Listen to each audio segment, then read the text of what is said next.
Kepada yang terhormat Bapak Menteri Pertahanan, Bapak Kepala Badan Intelijen Negara, para wakil rakyat di DPR dan DPRD, serta seluruh rakyat Indonesia dan rakyat dunia pemirsa video ini. Pada beberapa episode lalu, kami sudah sampaikan bahwa soal utang itu nggak akan selesai kalau diserahkan pada para pakar ekonomi yang cuma pinter textbook. Soal pandemi juga nggak akan selesai kalau diserahkan pada para pakar kesehatan yang gelar sarjananya numpuk tapi cuma pinter textbook.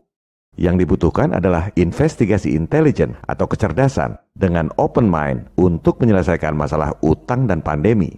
Karena baik utang maupun pandemi adalah jebakan untuk runtuhnya ketahanan nasional dan kedaulatan semua negara di dunia.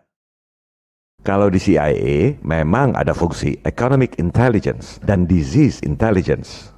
Penyakit menular aja ada bidang intelijennya.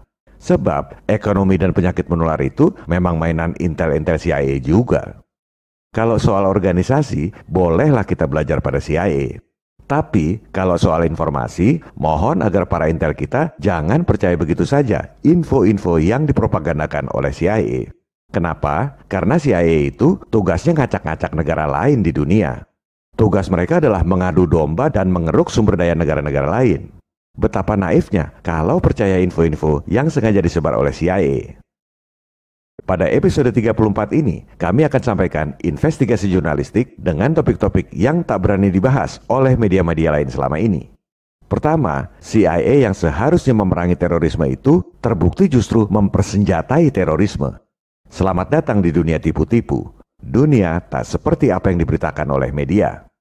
Kedua, CIA terbukti mengembangkan teknologi kontrol otak dan secara diam-diam menjadikan rakyat dan tentara Amerika sebagai kelinci percobaan, termasuk lewat injeksi.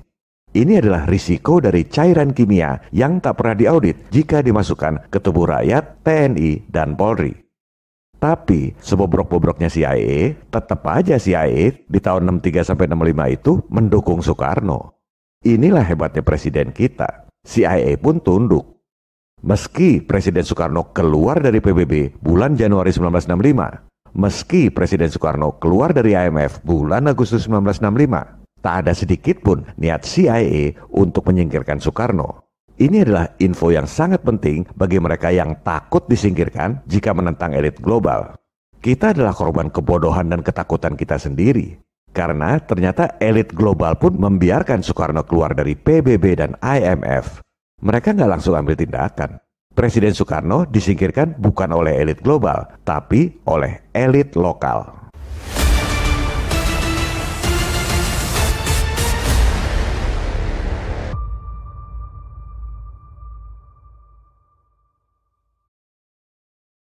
CIA mempersenjatai teroris itu sudah berlangsung sejak tahun 80-an. Ketika itu Iran sedang diembargo. CIA malah jual senjata ke Iran.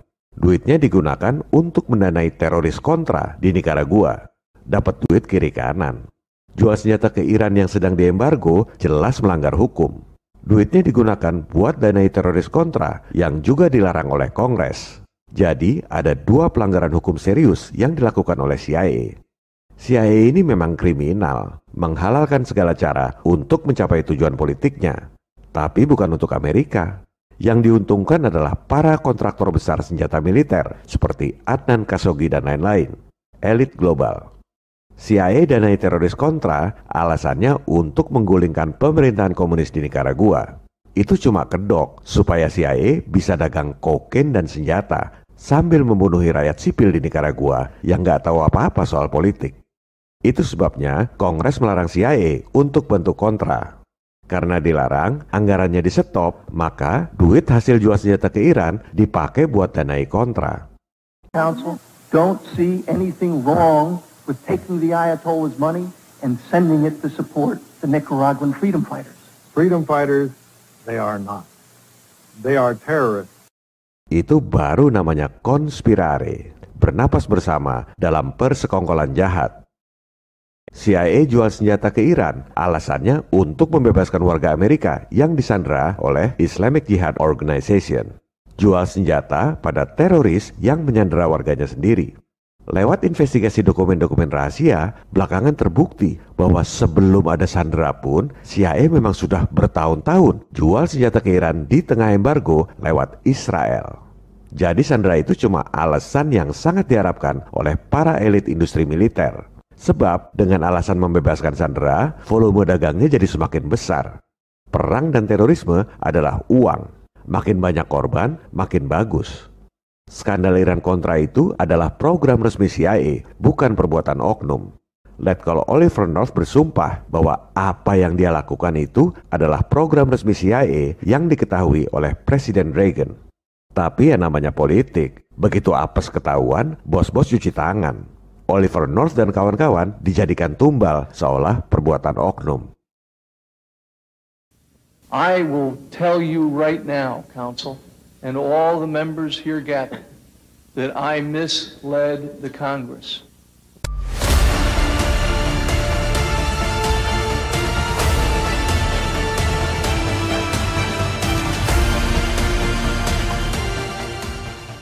Setelah mempersenjatai teroris Hezbollah di Timur Tengah, CIA kemudian mendanai mujahidin di Afghanistan yang kemudian menjelma jadi teroris Al-Qaeda dan Taliban. Aktor intelektualnya adalah ini, Zbigniew Brzezinski, National Security Advisor untuk Presiden Carter. Ide brilian untuk mendanai dan melatih teroris mujahidin itu datangnya dari Brzezinski ini di era Presiden Carter. Semua orang mengira CIA melatih mujahidin untuk melawan komunis Soviet. Padahal kenyataannya justru sebaliknya. Menurut pengakuan Brzezinski, CIA mendanai mujahidin sebelum Soviet menginvasi Afghanistan. Bahkan, Soviet menginvasi militer Afghanistan justru karena mendengar CIA melatih mujahidin. Luar biasa. Sepak terjang CIA di alam nyata ini lebih mengejutkan dari film-film spy Hollywood. Jadi kebalik. Bukan CIA mendanai mujahidin buat lawan komunis, tapi CIA sengaja provokasi mendanai mujahidin supaya Soviet marah dan menginvasi Afghanistan. Maka jadilah proyek perang yang baru.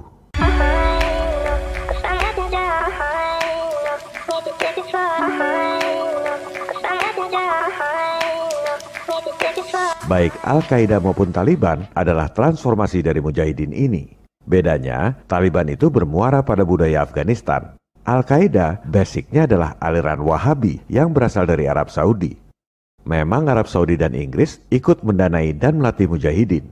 I mean, let's remember here, the people we are fighting today, we funded.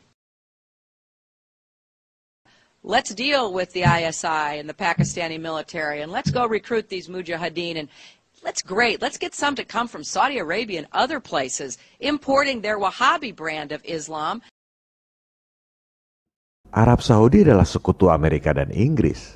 Hubungan Raja Saudi dengan Presiden Bush sangat mesra.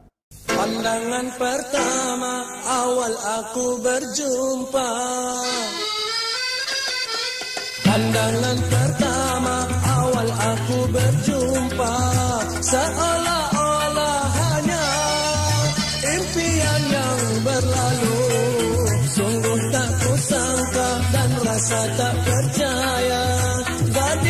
Benang merahnya adalah keluarga Bin Laden, kontraktor besar Arab Saudi yang jadi angel investor alias cukong malaikat untuk George Bush sejak masih jadi gubernur Texas.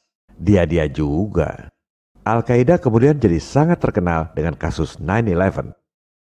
Supaya nggak kepanjangan, tentang 9/11 ini akan kita bahas pada episode terpisah yang akan ditayangkan untuk memperingati 20 tahun kebohongannya, tanggal 11 September 2021 mendatang. Selanjutnya, setelah mempersenjatai teroris Hizbullah, Mujahidin, Taliban, Al-Qaeda yang berujung pada 9/11, CIA kemudian membentuk organisasi teroris baru yang paling ngetop di zaman medsos ini, ISIS.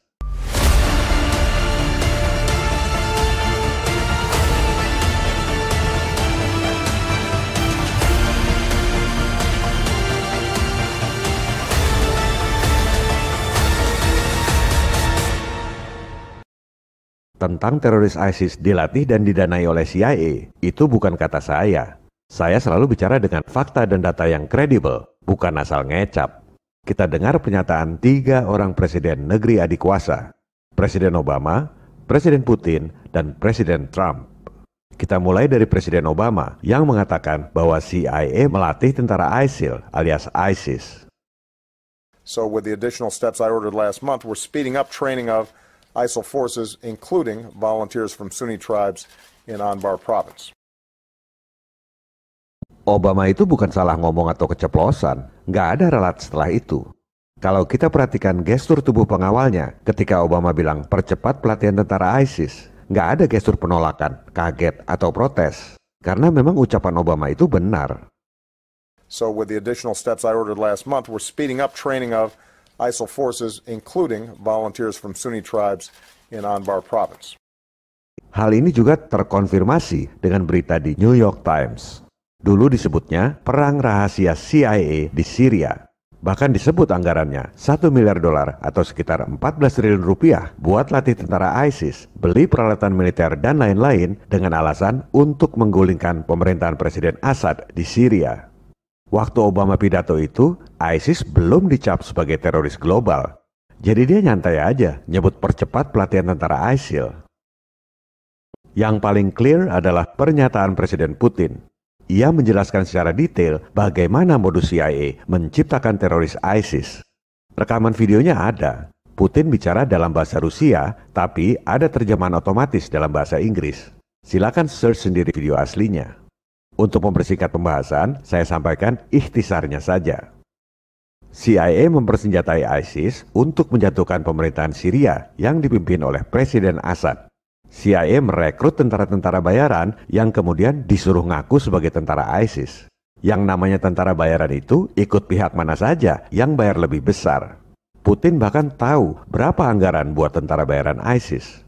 Jadi modusnya CIA hire tentara bayaran, pasok senjata dan mobil-mobil Toyota buat ISIS. Modal senjata dan mobil-mobil itu digunakan untuk menjarah ladang-ladang minyak di Irak dan Syria. Kemudian menjual minyak jarahan itu pada sekutu. Ini adalah modus pendanaan teroris gaya baru. Mendanai teroris bukannya hilang duit, malah dapat untung dari penjualan minyak yang dijarah oleh teroris ISIS. Dan lucunya nggak ada sanksi internasional buat negara-negara penada minyak jarahan ISIS itu.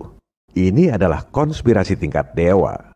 CIA kemudian sengaja mengebom ladang-ladang minyak yang dijarah oleh ISIS sambil diam-diam salurkan dana tambahan buat rekrut tentara-tentara baru sehingga makin banyak rakyat yang ikut bergabung dengan ISIS. Karena duit.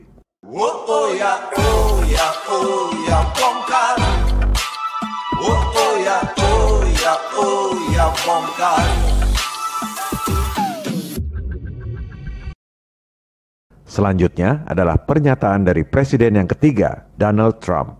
Sebelumnya kita kilas balik sebentar pernyataan dari Mensesnek Hillary Clinton dan Presiden Obama agar nyambung dengan pernyataan Presiden Trump. The people we are fighting today, we funded. So with the additional steps I ordered last month, we're speeding up training of ISIL forces, including volunteers from Sunni tribes in Anbar province. They have a bunch of dishonest people. They've created ISIS. Hillary Clinton created ISIS with Obama.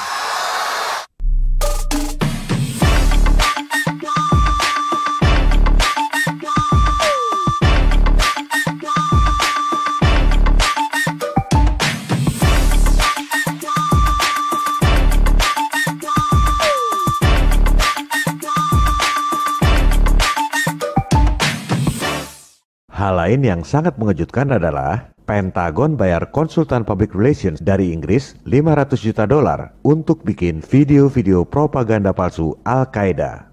Ini adalah taktik buat nakut-nakutin rakyat supaya anggaran perang dan terorisme makin besar. Apalagi di zaman medsos ini, bikin video palsu disebar sendiri oleh rakyat. Makin sukseslah propaganda ketakutan.